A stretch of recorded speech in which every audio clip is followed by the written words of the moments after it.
Well, just by way of introduction, I'm the global chairman of KPMG, so I have the opportunity to talk to 8 or 9 practices who get together and talk about our global strategy, see how the offshore group fits within that, and to discuss common initiatives that we have. Larry is the chairman of the offshore group, so he's actually running the conference, and of course Tracy from Bahamas is our host as the senior partner in the Bahamas. So that's where we all fit together. It's sort of one of those sort of hidden jewels in the crown for KPMG. The fact that we actually have very significant practices in all the offshore centres around the world. So whether it be Malta, whether it be the Channel Islands, whether it be the Bahamas, the Dutch Antilles, they all sort of come together to talk about common views, because they have a lot more in common, frankly, than countries in a certain geographic territory. Right. So yeah, we have a big geographic region that we cover, obviously, from the offshore islands in the UK, as Michael had said, to virtually all the Caribbean islands. But we do have a common bond. Our practices are very similar in size.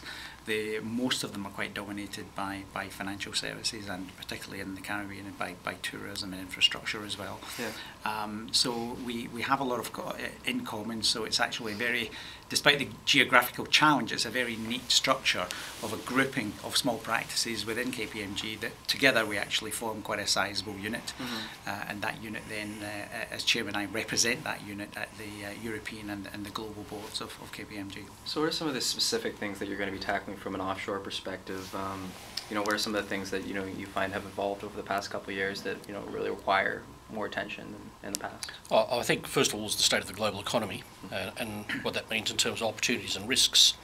Secondly, I'd say the amount of regulation that's actually come out of the global financial crisis and how that responds. And I think the third thing probably is the emerging markets, where the appetite for investors has changed in terms of the sort of product offering that they want. So they're the 3 things I think we'll be sort of focused on. How do you think that'll, where do you think the Bahamas fits into that specifically? Firstly, in terms of compliance, this country's made a number of strides recently in terms of improving compliance.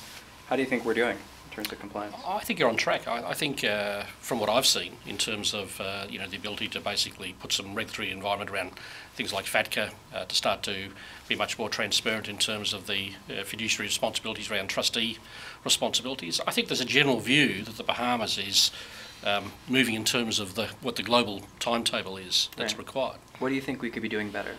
I think advertising that fact, because I don't think that is actually well known necessarily outside the Bahamas, just exactly what progress has been made. So when I sort of come here and I sort of ask the questions about, well, have you instituted this, you generally find we get a tick, but I'm not sure all the foreign investors and funds fully comprehend the sophistication that actually happens. Is there anything you think this country should be offering from a financial services perspective in order to boost the sector that we're not doing? Well, I think the challenge for you going down the track will be, as I said, the alternative fund industry, particularly in some of the emerging markets. So I've just come back from Brazil, for example, where it's booming. Right.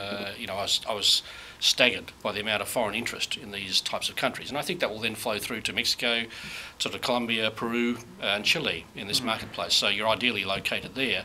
I mean, the big game globally is China, and how people can basically start to get access to renminbi-denominated securities, and I think that will be explosive growth for the countries who basically are able to put a regulatory regime and a settlement regime into able to do this. Because I think you're about to see the emergence of another sovereign currency tradable around the world in the next 5 to 10 years. And it's interesting now when you look at Singapore and Malaysia and even London and Hong Kong are all starting to really gear up for having one or renminbi-denominated securities and shares.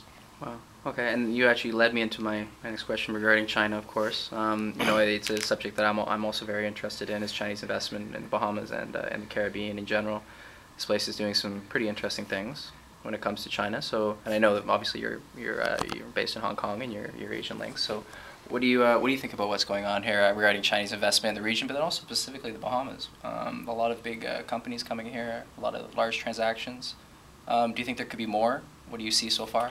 Well, I think I must admit that's one of the revelations to me, just the size and scale of the Chinese investment that I've seen this week. But it doesn't surprise me, because I've seen the same sort of thing in Africa, and I've also seen it a little bit in Central East Europe. And I think China quite likes to invest in countries where they actually feel welcome, where they can actually work with the local regulators, local business people.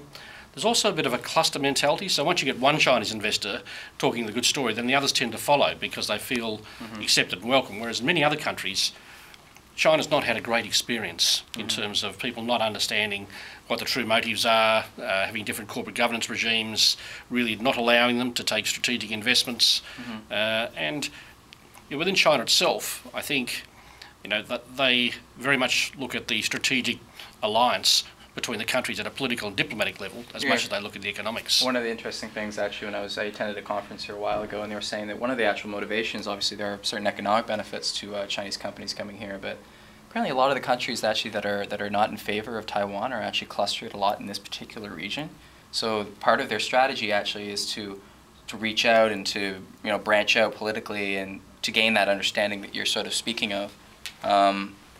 Yeah, the only thing I'd say is I think the Taiwan issue is exaggerated globally. I mean, Taiwan is the largest single investor in China. China's the largest single investor in Taiwan.